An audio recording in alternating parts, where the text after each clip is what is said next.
Dahil akala ko, kahit paano mahalaga sa kanyang anak namin.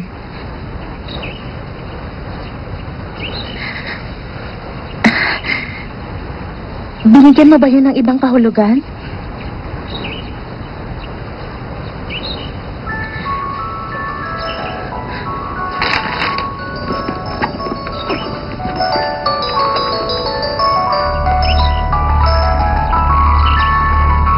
Si Steven ba yan?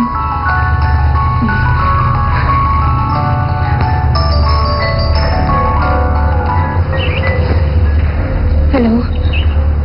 Cindy, bakit ang tagal mo sumagot? Nasa party ka na ba? Wala pa. Pupuntahan kita. Hintayin mo ako. Meron ka bang dokumentong papipirmahan sa akin? Ba't mo alam?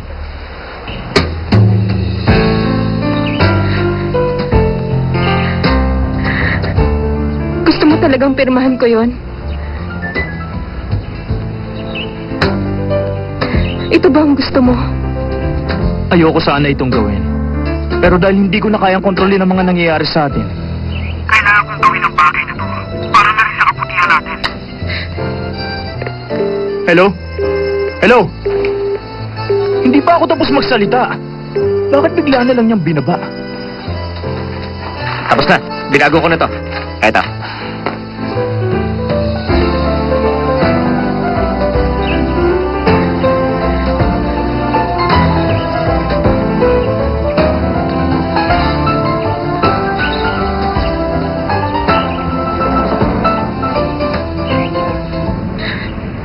Anong sabi niya? Tama ka. Gusto niyang pirmahan ko to. Ayaw niyang mabuhay ang anak namin.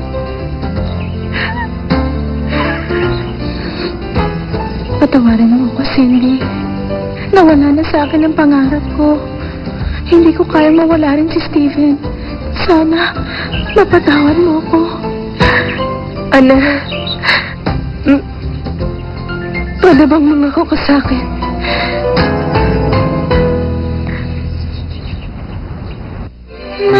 Love so sweet, pangako sa iyo.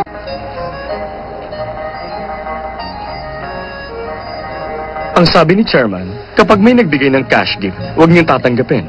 Anson! Anson! Kayo pala, Chairman. Maligayang bati sa iyo. Tama na nga yan. Nandito na ba si Steven? Wala pa po siya. Ha? Gusto niyo Naku. tawagan ko siya? Sige, tawagan mo. Nakakaya naman kapag hindi siya dumating. Sige po. Ang batang yun. Ay, Director, nandito na po siya. aba, Sir. nandito na pala yung daga. Grandma, happy birthday. Si Cindy po. Anson, narinig mo yung sinabi niya? Hinahanap ng trader ko nga po ang asawa niya. Grandma, hindi ba gusto niyong pumunta kami dito sa party niyo? Don't worry, hindi kayo mapapaya sa akin.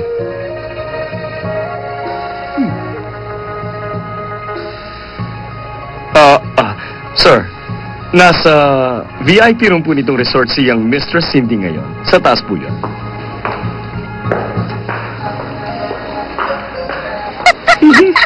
Yes!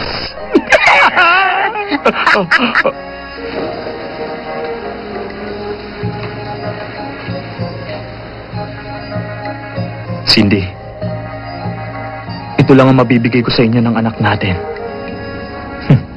Sana maging masaya ang huling 7 buwan.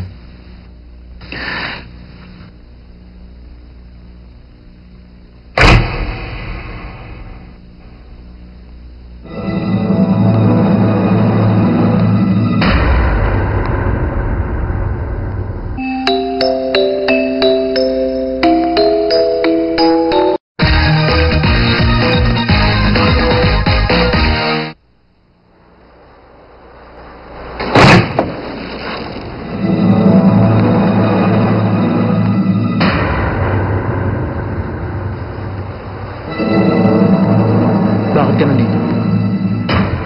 Ngayon ang 80th birthday party ni Chairman G, kaya kailangan ninyong ayusin ang mga kinis niyo.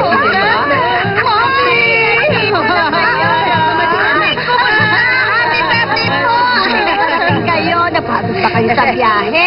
Maayos ba ang lahat? Inasikaso ba nila kayo? Ay, naku, maayos po ang lahat. Alam niyo ba yung kotse niyo? Mas malaki pa rin sa barkong sinakyan namin kanina. Nakakatawa! Isa lang po ang hindi ko nagustuhan dito. Alam niyo, medyo matara yung servidora niyo at saka may edad na. Sino? Siya. Ha? Oo, ayos na kami rito. Maraming tao nakapila ron. Asikasuhin mo na sila. Mami! Ito naman ang sinabi niya, hindi ba? Labas na! Kainis ka! Jezabo, labas na! Grandma, anong ibig sabihin nung sinabi niyo ipapakilala niyo si Cindy? Ayun ba, gusto kong samantalin itong birthday party ko ngayon para ipakilala si Cindy sa mga kaibigan at kamag-anak ko. Gusto kong malaman ng lahat na siya ang asawa ng ikasyam na successor ng Magic Cleaner Corporation.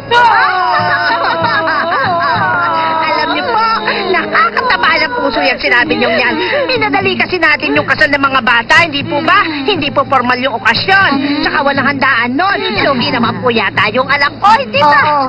Basta Cynthia, huwag kang mag-alala dahil si Cindy ang magiging bida ngayong birthday ko, di ba?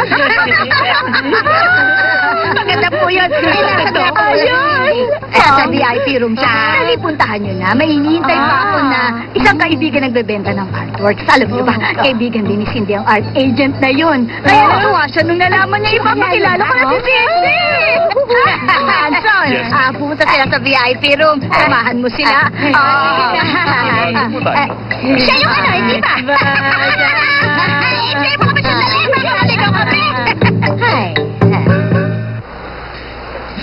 Pinapunta ako rito ni Cindy. Bakit daw? Hindi ko rin alam. Pero, nabanggit niya yung divorce agreement niyo. Naisip niya siguro wag na lang pumunta dahil nag-aalala siya na baka mapahiya si Grandma. Bakit naman niya naisip yun?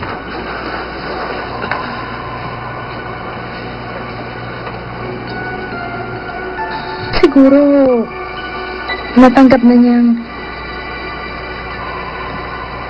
maghihiwalay din kayo kaya naisip niyang mas mabuti kung aalis na siya. Hindi ba gusto mo magsimula ulit tayo? Ito lang ang pagkakataon. Pero Ana, ang gusto kong simula ay maprotektahan ko sina Cindy at ang anak namin. Kahit malayo siya sa'yo, ikaw pa rin ang ama ng bata, hindi na yun magbabago. Bakit kailangan mo pa siyang makasama? Steven, nagparaya na si Cindy, kaya pabayaan mo na lang siya. Delikado ang susunod ng 7 buwan. Meron akong mga dinagdag sa agreement para hindi siya mahirapan pagkapanganak niya.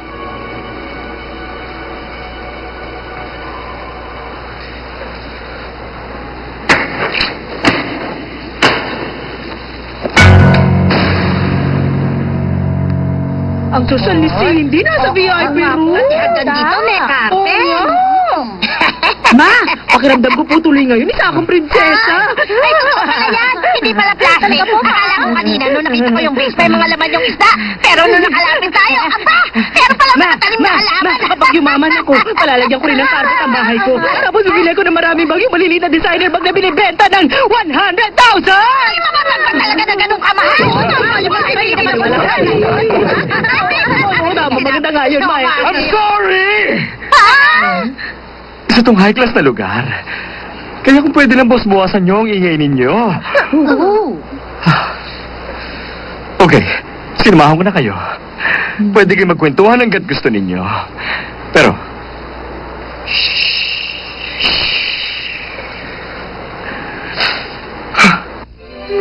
Love, so sweet, pangako sa iyo.